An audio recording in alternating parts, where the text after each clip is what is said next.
tellement cela semblait ubuesque, surréaliste. Et en discutant avec la sœur d'Oussama, je me suis rendu compte qu'il y avait un déni de droit par rapport à un citoyen belge incarcéré dans des prisons irakiennes, je rappelle un pays en guerre depuis maintenant 7 ans.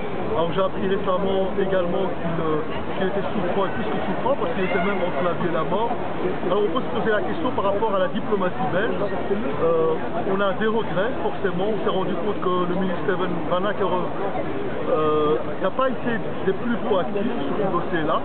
Et on peut se poser des questions, sérieusement, par rapport à l'application de notre pays pour un citoyen belge qui est jeté dans les prisons, et notamment il est passé par la sinistre prison d'Abu Ghraib en Irak.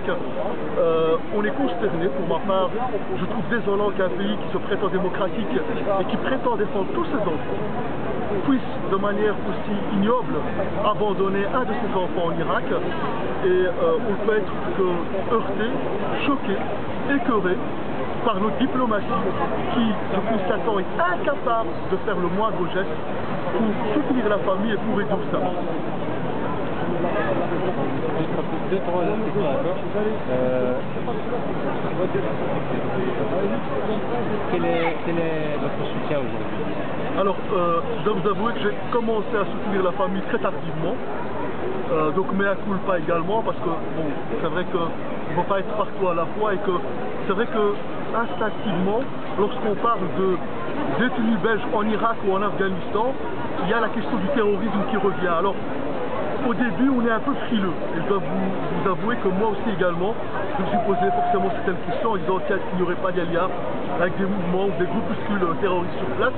Mais à la lecture du dossier, en entendant, en écoutant les familles, en participant aux conférences de presse, je me suis fait mon intime conviction qui fait qu'aujourd'hui, Oussama est emprisonné pour un jugement totalement surréaliste, 10 ans de prison, plus de 10 ans de prison pour avoir franchi une frontière de manière illégale. Et une fois que vous avez les pièges du dossier, vous ne pouvez que soutenir Oussama. Alors aujourd'hui, mon soutien, il est peut-être symbolique, il sera beaucoup plus proactif dans les jours et dans les semaines à venir, Inch'Allah. Auriez-vous un mot de soutien aux manifestants? Écoutez, aujourd'hui, il est 14h40, samedi, c'est un week-end, il y a presque 200 personnes. C'est déjà bien, mais pour un cas similaire, pour un cas pareil, il faudrait minimum 2000 personnes.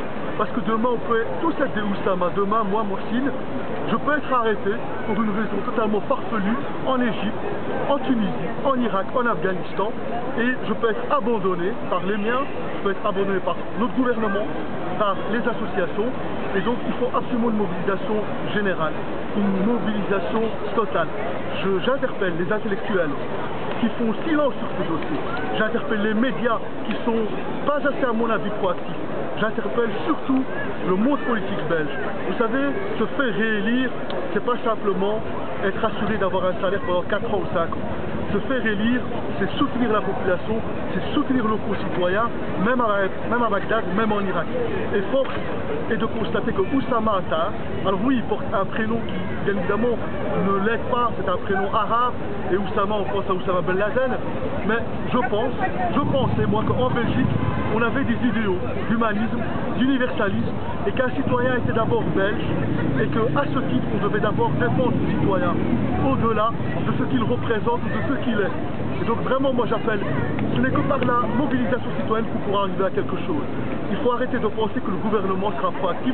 Le gouvernement ne sera absolument pas proactif, parce que tout simplement le gouvernement belge soutient le régime irakien actuellement, et bien évidemment les forces américaines occupantes, et donc par la force des choses, les intérêts mercantiles sont autrement plus importants que la vie d'Oussama Attar. Donc la seule solution qui nous reste, c'est une mobilisation totale, résolue, dans la dignité, de manière pacifique pour faire libérer Oussama. Merci beaucoup.